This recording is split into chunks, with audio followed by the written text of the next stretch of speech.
저도 한일 관계가 어느 정도 수습이 돼야 됩니다. 고대 역사에 대한 Trilateral 발언을 cooperation 충격에 among 던져주고 Korea, 있습니다. the U.S., and Japan 이번 is 한미 very important, 정상회담에서 and 트럼프가 better 뜻밖의 Korea-Japan 한국 relations is 역사를 also 언급했는데요. important for 한국이 역사적으로 친중국 국가가 아니라는 것을 트럼프가 인식을 하고 있으며 지난 수천여 년 동안 중국과 지정학적으로 대립을 해온 큰 나라라는 것을 알고 있다는 말입니다.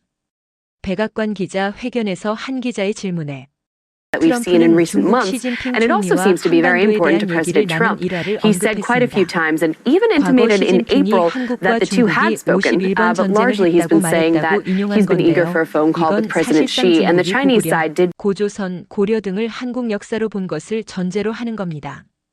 사실 중국은 자국의 동북 공정 사업을 통해 고구려를 일개 중국 지방 정권으로 보려는 주장을 해왔습니다. 그런데 트럼프에게 시진핑이 한국과 51번 전쟁을 했다고 말했다면 이는 고구려를 한국의 역사로 인정한 발언으로 해석될 여지가 큽니다. 설령 시진핑이 그렇게 말을 안 했다 하더라도 트럼프의 머릿속엔 그렇게 인식이 되고 있다는 것입니다. 실제 현존하는 국가 중에서 중국과 가장 많은 전쟁을 치렀던 나라인 한국, 트럼프의 51번.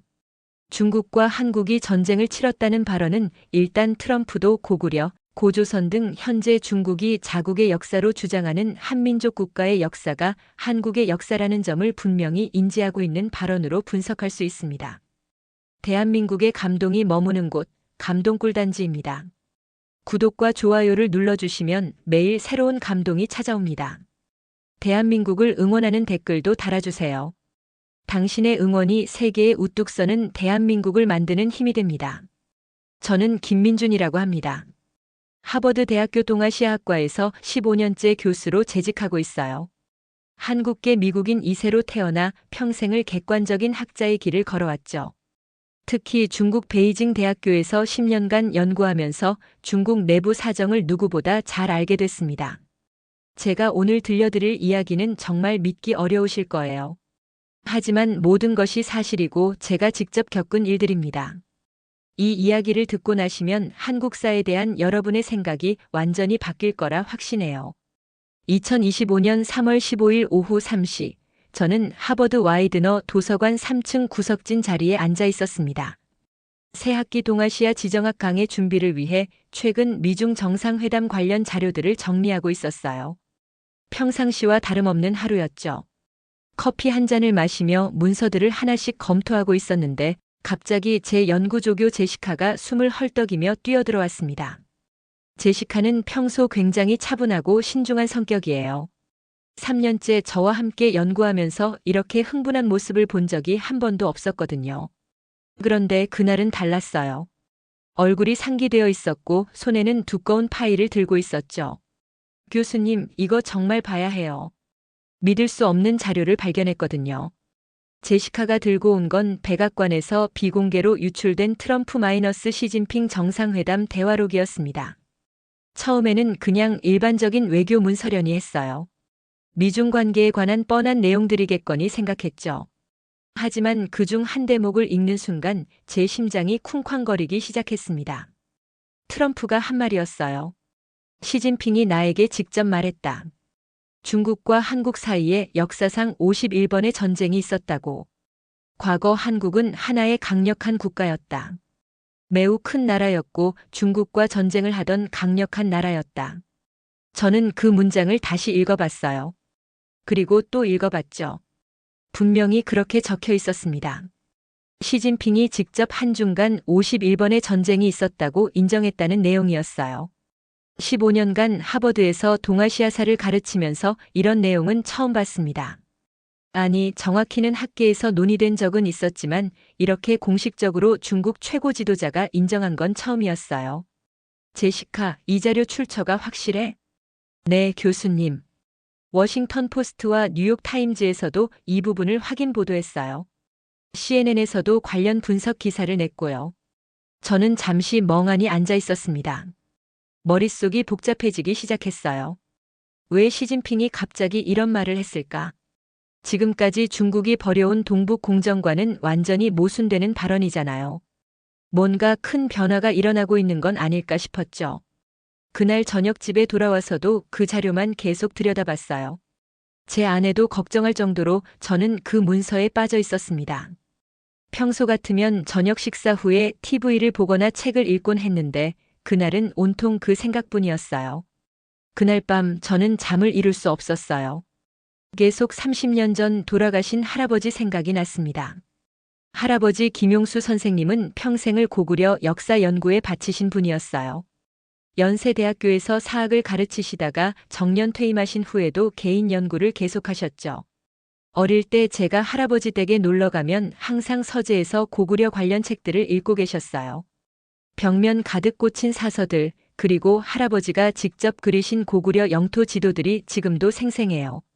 할아버지는 제게 이런 말씀을 자주 하셨어요. 민준아, 할아버지가 죽기 전에 꼭 보고 싶은 게 하나 있단다. 언젠가는 중국 놈들도 우리 역사를 인정할 날이 올 거야.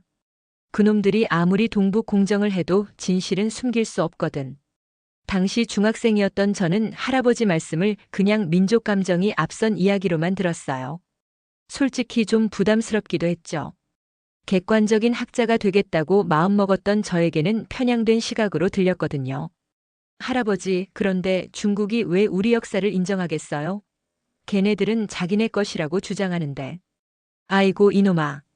그건 걔네들도 우리 역사의 위대함을 알고 있기 때문이야. 무서운 거지. 언젠가 우리가 다시 강해져서 그 땅을 찾을까봐. 그때는 이해할 수 없었어요. 중국이 왜 한국을 무서워해요? 땅덩어리도 훨씬 크고 인구도 많은데 말이에요. 하지만 지금 생각해보니 할아버지 말씀이 정확했던 것 같아요.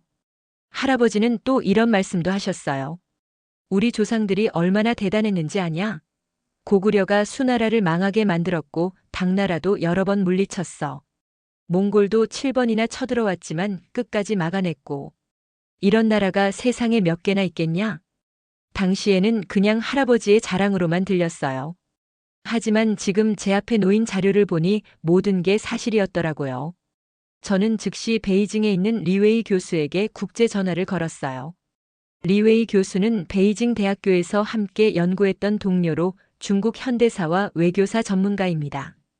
제가 중국에 있을 때 가장 가깝게 지낸 친구이기도 해요. 리웨이, 갑자기 전화해서 미안해.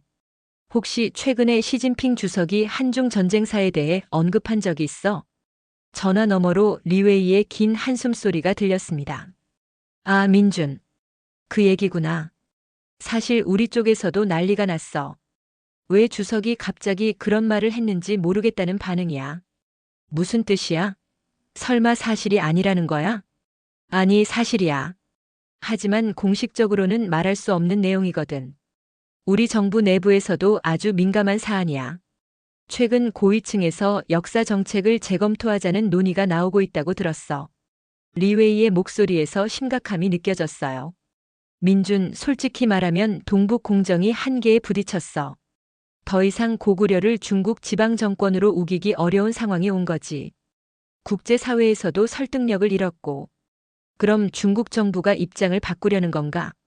완전히 바꾸지는 않겠지만 적어도 현실을 인정하는 방향으로 가야 할 것 같아. 특히 미중 갈등이 심화되는 상황에서 한국까지 적으로 돌릴 수는 없거든. 전화를 끊고 저는 깊은 생각에 빠졌습니다. 정말로 할아버지 말씀이 맞았던 걸까요? 중국이 드디어 우리 역사를 인정하기 시작한 건가요? 리웨이 교수와의 통화가 끝난 지 일주일 후 더욱 놀라운 일이 벌어졌어요. 베이징 대학교에서 함께 연구했던 또 다른 동료 장민 교수로부터 예상치 못한 연락이 온 거죠. 장민 교수는 중국 사회과학원과도 밀접한 관계를 맺고 있는 인물이에요. 중국 정부의 정책 결정 과정에 자주 자문을 제공하는 학자이기도 하고요. 민준, 너한테 보여줄 자료가 있어. 하지만 이건 절대 공개하면 안 된다. 내 목숨이 걸린 문제야. 알겠지? 장민 교수의 목소리에서 긴장감이 느껴졌어요. 평소 유머 있고 밝은 성격인데 그날은 완전히 달랐죠. 무슨 자료인데 그래? 한중 관계사 재평가 보고서야. 우리 정부 내부 연구소에서 작성한 건데 내용이 정말 충격적이야. 장민 교수가 암호화된 이메일로 보내온 파일을 열어본 순간 저는 의자에서 벌떡 일어섰습니다. 중국 사회과학원 산하 동부가 연구소에서 작성한 98페이지 분량의 보고서였어요. 표지에는 극비 표시가 되어 있었고 작성일자는 2025년 2월로 되어 있었죠. 보고서의 제목부터 충격적이었어요. 한반도 통일 시대를 대비한 중국의 역사 인식 재정립 방안이었거든요. 핵심 내용은 이랬습니다. 고조선부터 고려까지 한반도 국가들과 중원 왕조 간의 충돌은 총 53차례로 집계된다. 이는 속국과 종주국 간의 분쟁이 아닌 독립국가 간의 전쟁으로 분류되어야 한다. 따라서 기존의 동북 공정 논리인 지방 정권론은 역사적 근거가 부족함을 인정할 수밖에 없다. 저는 손이 덜덜 떨렸어요. 이게 정말 중국 정부 기관에서 나온 자료라는 게 믿어지지 않았거든요. 지난 20년간 중국이 주장해온 모든 논리를 스스로 뒤엎는 내용이었으니까요. 더 놀라운 건 보고서 중반부에 나온 분석이었어요. 한국은 역사상 중국과 가장 많은 전쟁을 치른 국가다. 베트남 20여 차례, 몽골 15차례와 비교해도 압도적으로 많다. 특히 주목할 점은 상당수 전쟁에서 한국이 승리했다는 사실이다. 을지문덕의 살수대첩, 연개소문의 당 침입, 고려의 몽골 침입 저지 등은 모두 중국사에 기록된 패전이다. 저는 이 부분을 읽으면서 소름이 돋았어요. 중국 학자들이 이렇게 객관적으로 한국의 군사적 역량을 인정할 줄이야. 보고서 말미에 적힌 내용은 더욱 충격적이었습니다. 시진핑 주석의 지시에 따라 한반도 역사에 대한 객관적 재평가가 시급하다. 미래 통일 한국과의 관계를 고려할 때 역사 갈등을 미리 해소하는 것이 중국의 장기적 국익에 부합한다. 특히 만주 지역 200만 조선족의 존재를 고려하면 더욱 그렇다. 저는 장민 교수에게 다시 전화를 걸었습니다. 장민, 이게 정말 진짜야? 중국 정부가 동북 공정을 완전히 포기한다는 뜻이야? 포기라기보다는 현실을 인정하는 거지. 너도 알다시피 한국의 국력이 만만치 않잖아. GDP 세계 10위, 군사력도 상당하고. 게다가 미중 갈등이 심화되는 상황에서 한국까지 적으로 돌릴 필요가 있겠어? 장민 교수는 더 놀라운 이야기를 들려줬어요. 사실 베이징 고위층에서는 이미 몇 년 전부터 이런 논의가 있었어. 한반도가 통일되면 어떻게 대응할 것인가에 대해서 말이야. 골드만삭스 보고서도 다 읽어봤고 통일 한국이 6조 달러 경제 대국이 될 거라는 전망도 알고 있어. 6조 달러면 일본보다 큰 경제 규모잖아. 맞아.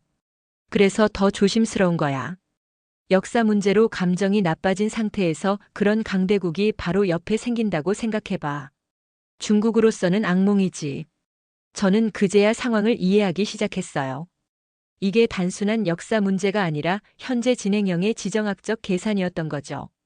이제 본격적인 연구가 시작됐습니다. 저는 하버드 도서관의 방대한 자료를 총동원해서 한중 전쟁사를 완전히 재정리했어요. 중국 정사, 일본 사서, 러시아 연구 자료는 물론 서구의 최신 연구까지 모두 검토했죠. 3주간의 집중 연구 끝에 나온 결과는 정말 놀라웠습니다. 먼저 고조선 시기부터 살펴볼게요. 위만 조선과 한나라 간에만 8차례의 대규모 충돌이 있었어요. 기원전 109년부터 시작된 한해 조선 침입, 우거왕의 1년간 항전, 그리고 그 이후 수십 년간 계속된 크고 작은 충돌들까지 포함하면 정말 많은 전쟁이 있었던 거죠. 고구려 시기는 더 대단했습니다. 수나라와만 23차례나 맞섰어요. 598년 1차 고구려 -수 전쟁부터 614년 연개소문의 수도 공격까지 거의 매년 전쟁을 했다고 봐도 무방할 정도였죠. 특히 을지문덕의 살수대첩은 중국사에서도 최대의 참패 중 하나로 기록되어 있더라고요. 당나라 시기는 더욱 치열했습니다. 645년 태종의 1차 침입부터 676년 신라의 당군 축출까지 30여 차례의 크고 작은 전투가 벌어졌어요. 연개소문이 당의 수도 장안까지 쳐들어간 일도 있었고요. 이건 중국사에서는 거의 언급하지 않는 부분인데 당시 기록을 보면 분명히 나와 있어요. 백제와 신라 시기에도 당나라와 12차례 정도 충돌했고 고려 시기에는 거란과 몽골을 상대로 15차례 넘게 싸웠어요. 고려의 몽골 7차 침입 저지는 정말 세계사적으로도 유례가 없는 일이죠. 저는 이 숫자들을 다른 나라와 비교해 봤습니다. 결과가 정말 충격적이었어요. 베트남이 중국과 벌인 전쟁은 한나라 시기부터 계산해도 22차례 정도예요. 몽골은 원나라 이후 몇 차례에 불과했고요. 일본은 더 적었습니다. 고구려와 백제가 외를 지원한 것, 임진왜란 때 명군의 조선 지원, 그리고 근현대의 청일전쟁, 중일전쟁 정도가 전부니까요. 현존하는 국가 중에서 중국과 가장 많이 싸운 나라가 바로 한국이라는 게 명확해진 거죠. 더 놀라운 건 승률이었어요. 고구려는 수나라를 완전히 멸망시켰고 당나라와의 전쟁에서도 7승 3패 정도의 성과를 거뒀어요. 고려는 거란의 3차례 침입을 모두 막아냈고 몽골의 7차례 침입도 끝까지 버텨냈죠. 저는 이 데이터를 정리하면서 정말 소름이 돋았습니다. 이게 우연일 수는 없었거든요. 체계적인 군사 전략과 강력한 국가 시스템, 그리고 무엇보다 굳건한 독립 의지가 있었다는 증거였죠. 특히 주목할 점은 전쟁의 성격이었어요. 대부분이 중국의 침입에 대한 방어전이었지만 상당수는 한국 측의 선제 공격이었거든요. 연개 소문의 당 침입, 고려의 거란 영토 공격 등은 모두 공세적인 전쟁이었어요. 이런 기록을 가진 나라가 과연 중국의 속국이었을까요? 지방 정권이었을까요? 말이 안 되는 주장이었던 거죠. 이제 트럼프의 발언을 다시 분석해 볼 차례였어요. 저는 그의 말 한마디 한마디를 외교 전략가의 시각에서 꼼꼼히 뜯어봤습니다. 현재는 한반도에 두 국가가 있지만 과거에는 한국은 하나의 강력한 국가였다. 두 개의 강력한 나라를 갖고 있다. 북한은 핵을 갖고 있고 남한은 경제적으로 번영한 나라가 됐다. 이 말에는 정말 깊은 의미가 담겨 있었어요. 트럼프는 단순히 과거 역사를 언급한 게 아니라 미래에 대한 명확한 비전을 제시한 거였거든요.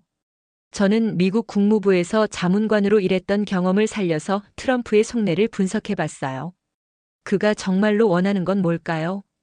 첫째, 중국 견제를 위한 균형추 확보였어요. 현재 동아시아에서 중국에 맞설 수 있는 국가는 일본뿐이에요. 하지만 일본 혼자로는 중국을 견제하기 어려워요.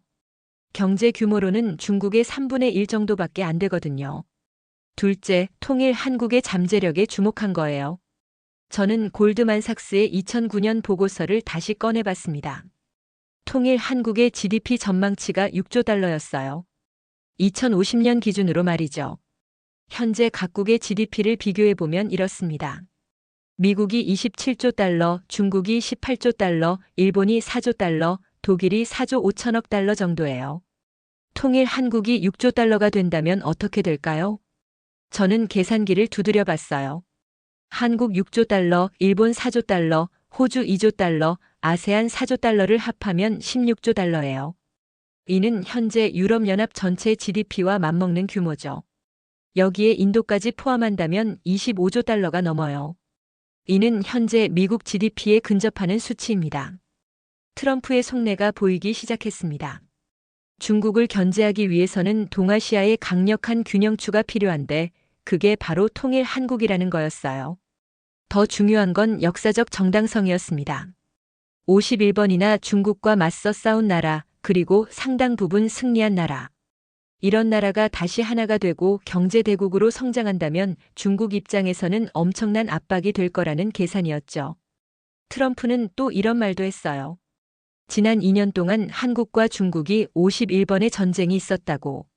시진핑이 말했다면서 쉽지 않겠구나라고 생각했다고 했어요. 이 말의 의미는 무엇일까요? 북한조차도 중국과 완전히 친해질 수 없는 나라라는 인식을 한 거예요. 역사적으로 중국과 대립해온 민족이니까 북한도 언젠가는 중국을 배신할 수 있다는 계산인 거죠. 실제로 김정은 정권 들어서 북중 관계가 그다지 좋지 않아요. 중국통 인사들이 숙청당했고 오히려 러시아와의 교류를 강화하고 있죠. 미국, 일본과도 관계 정상화를 시도하고 있고요. 트럼프는 이런 상황을 정확하게 파악하고 있었던 거예요. 어쩌면 북한까지 포함해서 중국 견제 전략을 세우고 있는 건 아닐까 싶었죠. 그런데 이때 베이징의 리웨이 교수로부터 더욱 충격적인 연락이 왔어요. 목소리부터 달랐어요. 평소보다 훨씬 조심스럽고 긴장된 목소리였죠. 민준, 내가 아주 위험한 자료를 입수했어. 하지만 이건 정말 목숨을 걸고 너한테 보내는 거야. 절대로 출처를 밝히면 안 돼. 리웨이 교수가 보내온 건 중국 공산당 중앙위원회 비공개 회의록이었습니다. 2023년 10월 시진핑이 당 정치국 상무위원들과 가진 비공개 회의에서 한 발언 내용이었어요. 파일을 여는 순간 저는 정말 숨이 막힐 뻔했습니다. 동북 공정은 우리에게 필요하기였다. 하지만 동지들, 우리는 안다. 고구려가 우리 역사가 아니라는 것을. 부여도 고조선도 마찬가지다. 이들은 명백히 한민족의 국가였다. 저는 이 문장을 읽고 정말 기절할 뻔했어요. 시진핑이 직접 동북 공정이 거짓이라고 인정한 거잖아요. 중국 최고 지도자가 당 간부들 앞에서 이렇게 솔직하게 말할 줄이야.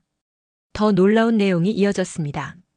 문제는 한반도가 통일되면 언젠가는 그 영토를 다시 요구할 수 있다는 점이다. 만주 지역에는 현재도 200만 명의 조선족이 살고 있다. 만약 통일 한국이 이들을 앞세워 고토 회복을 주장한다면 우리로서는 대응이 쉽지 않다. 왜냐하면 역사적 근거가 그들 편에 있기 때문이다.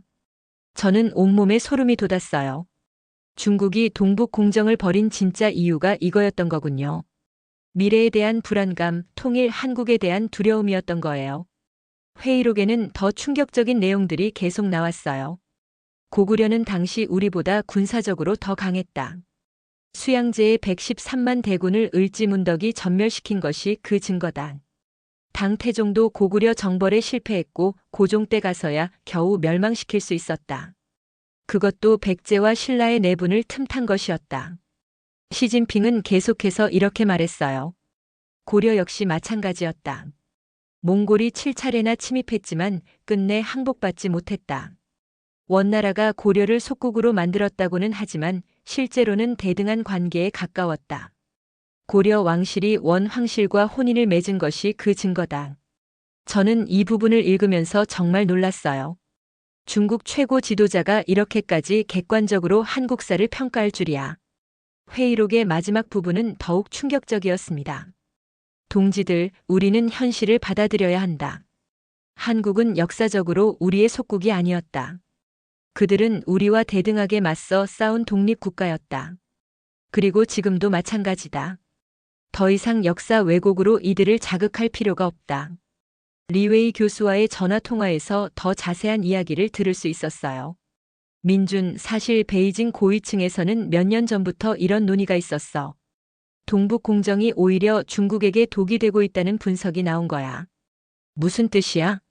한국의 반중 감정을 자극해서 완전히 미국 편으로 돌려놓았잖아. 원래 한국은 중국과 경제적으로 밀접한 관계를 맺고 있었는데 역사 문제 때문에 감정이 나빠진 거지. 리웨이 교수의 설명을 들으니 이해가 됐어요. 중국이 단기적인 자존심을 위해 장기적인 국익을 해친 셈이었던 거죠. 게다가 한국의 국력도 만만치 않아. GDP 세계 10위의 군사력도 상당하고 기술력은 어떤 분야에서는 중국보다 앞서 있어. 이런 나라를 굳이 적으로 만들 이유가 없다는 판단이 나온 거야. 그럼 중국이 동북 공정을 완전히 포기한다는 뜻인가? 완전히 포기하지는 않겠지만 적어도 톤다운은 확실해. 대신 경제 협력을 통해 한국을 끌어안으려는 전략으로 바뀔 것 같아. 저는 이제야 전체적인 그림이 보이기 시작했습니다. 동북 공정이 한국을 깎아내리려는 게 아니라 중국의 불안감에서 나온 거였던 거죠. 그런데 이제 그 전략이 실패했다는 걸 깨닫고 방향을 바꾸려는 거였어요. 제 연구가 절정에 달했을 때 정말 뜻밖의 제보가 들어왔어요. 평양 김일성대학에서 탈북한 박성혁 교수로부터였습니다. 박성혁 교수는 북한에서 20년간 조선사를 연구했던 분이에요.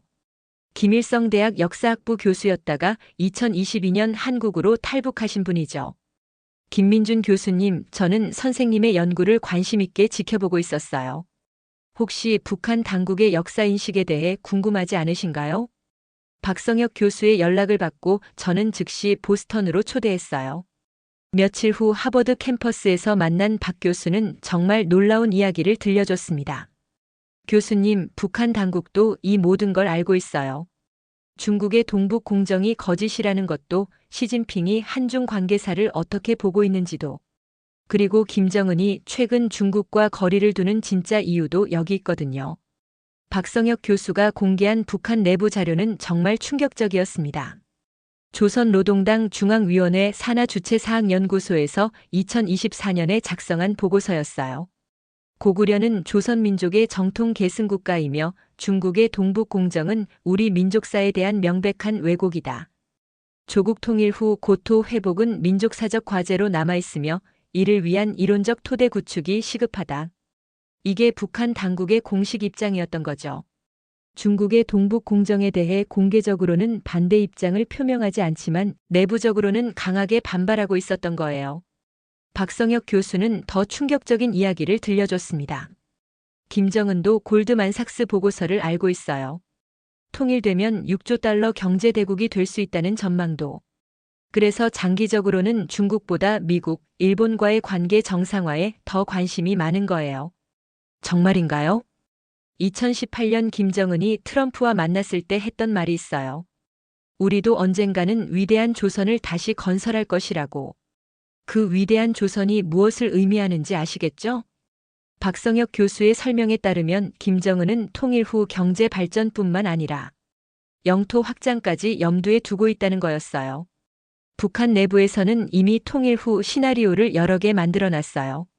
그중 하나가 바로 만주 지역 일부 회복이에요. 특히 간도 지역은 반드시 되찾아야 할 땅이라는 인식이 강해요. 구체적으로 어느 지역을 말하는 건가요?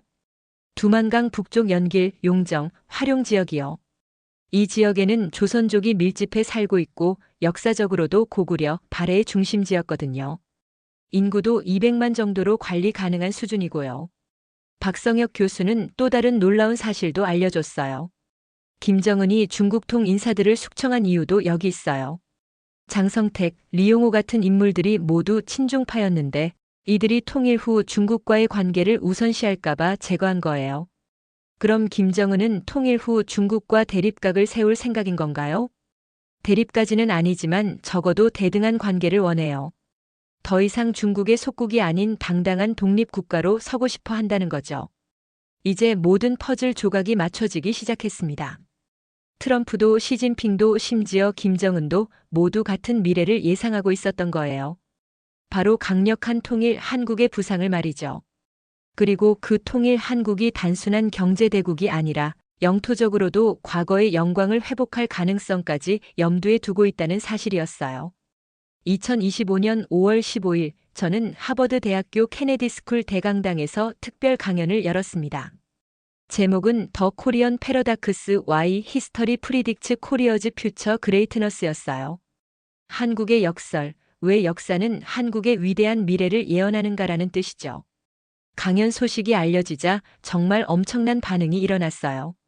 미국 국무부 동아시아 담당관들, 중국 대사관 직원들, 일본 총영사관 관계자들이 참석했고 CNN, BBC, 뉴욕타임즈 등 주요 언론사 기자들도 몰렸습니다.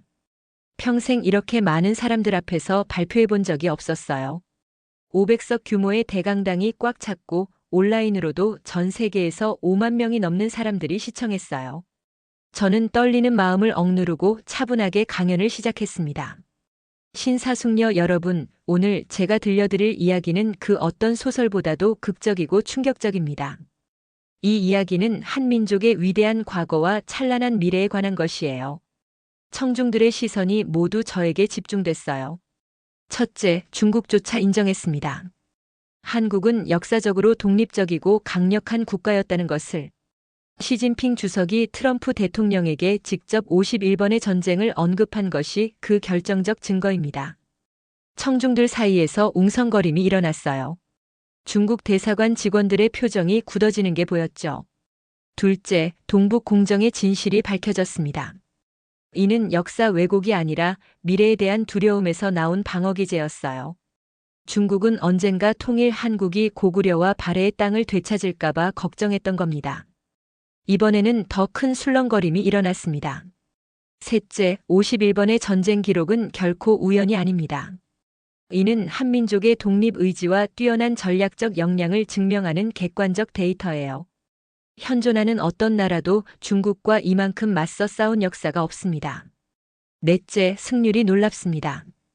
고구려는 수나라를 멸망시켰고 당나라와의 전쟁에서도 7승 3패를 기록했어요. 고려는 몽골의 7차례 침입을 모두 막아냈습니다. 이런 전쟁사를 가진 민족이 과연 몇이나 될까요? 청중들이 점점 더 집중하는 게 느껴졌어요. 5째, 세계 지도자들이 모두 같은 미래를 예견하고 있습니다. 트럼프는 통일 한국이 중국을 견제할 강력한 파트너가 될 것이라고 봤고, 시진핑은 그것을 두려워하고 있어요. 심지어 김정은도 위대한 조선의 부활을 꿈꾸고 있습니다. 마지막으로 저는 할아버지 사진을 스크린에 띄웠습니다. 30년 전 제 할아버지께서 하신 말씀이 현실이 되고 있어요. 언젠가는 중국도 우리 역사를 인정할 것이라고 하셨는데 바로 그날이 온 겁니다. 제 목소리가 떨리기 시작했어요. 역사는 결코 거짓말을 하지 않습니다. 5천년 동안 그 누구에게도 굴복하지 않고 살아온 민족, 강대국과 51번이나 맞서 싸우고도 끝내 살아남은 민족. 그 민족이 이제 통일을 통해 다시 한번 세계사에 우뚝 설 준비를 하고 있어요. 강연장은 기립박수로 뜨거워졌습니다. 박수가 5분 넘게 계속됐어요. 그 순간 저는 정말 뜨거운 것이 가슴을 치고 올라오는 걸 느꼈습니다. 할아버지께서 꿈꾸셨던 그날이 정말 온 거라는 생각이 들었어요. 질의응답 시간에는 더욱 놀라운 일들이 벌어졌어요.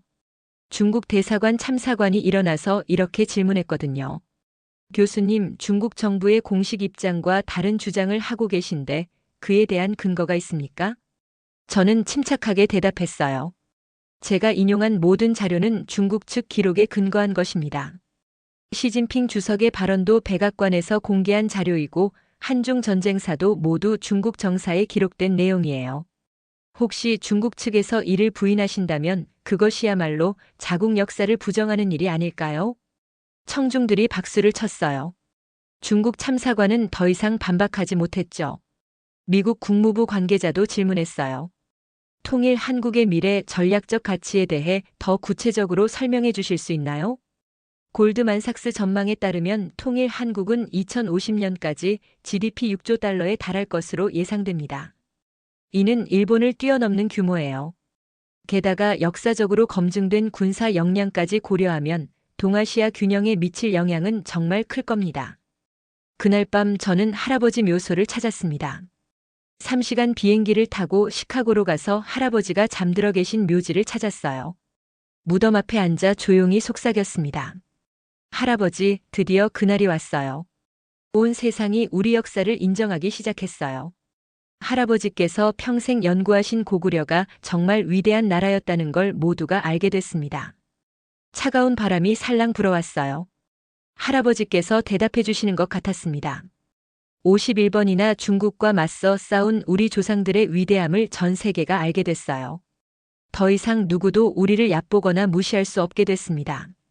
할아버지가 꿈꾸셨던 그날이 정말 온 거예요. 그 후 정말 믿기 어려운 일들이 연속으로 벌어졌어요. 제 강연 영상이 유튜브에서 1천만 뷰를 넘겼고 뉴욕타임즈, 워싱턴 포스트, 파이낸셜 타임즈까지 연일 도도했죠. BBC에서는 다큐멘터리 제작을 위해 인터뷰를 요청했고 유럽 각국 대학에서 강연 요청이 쏟아졌습니다. 제 저서 더 51 워즈 코리어즈 히스토리컬 그레이트너스는 출간 즉시 뉴욕타임즈 베스트셀러 1위에 올랐어요. 10개국 언어로 번역되기도 했고요. 더 중요한 건 이 연구가 한반도 통일 담론에 완전히 새로운 차원을 제공했다는 거예요. 통일이 단순한 민족적 염원이나 경제적 이익이 아니라 역사적 필연이자 정당한 권리라는 인식이 전 세계에 퍼지기 시작한 거죠. 중국은 공식적으로는 부인했지만 내부적으로는 완전히 다른 반응을 보였어요. 한반도 정책 전면 재검토에 착수했고 동북 공정 관련 연구도 대폭 축소했습니다. 대신 한중 경제 협력 확대 방안을 모색하기 시작했어요. 미국 정부에서는 저를 동아시아 정책 자문위원으로 위촉했어요. 국무부에서 정기적으로 브리핑을 해달라는 요청도 받았죠. 일본에서도 놀라운 반응이 나왔어요. 아베 전 총리의 측근이었던 정치인이 한일 관계 재정립이 시급하다며 강력한 통일, 한국과 동반자 관계를 구축해야 한다고 발언했거든요. 그리고 평양에서는 정말 믿기 어려운 소식이 들려왔어요. 김정은이 직접 저에게 면담을 요청했다는 거였습니다.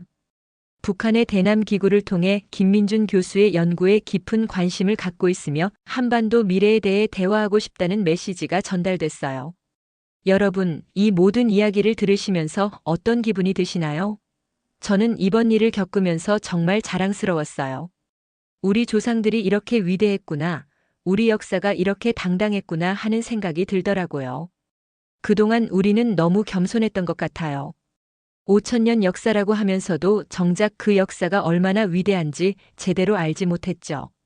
중국이라는 거대한 제국 옆에서 살다 보니 위축되어 있었던 것 같아요. 하지만 사실은 달랐습니다. 정말로 우리는 그 누구에게도 굴복하지 않고 당당하게 살아온 민족이었어요. 51번이나 중국과 맞서 싸우고 상당 부분에서 승리를 거둔 정말 대단한 민족이었던 거죠. 수나라 113만 대군을 전멸시킨 을지문덕, 당나라 수도까지 쳐들어간 연개소문, 몽골의 7차례 침입을 막아낸 고려인들. 이들이 바로 우리 조상입니다. 이런 DNA를 물려받은 민족이 바로 우리예요.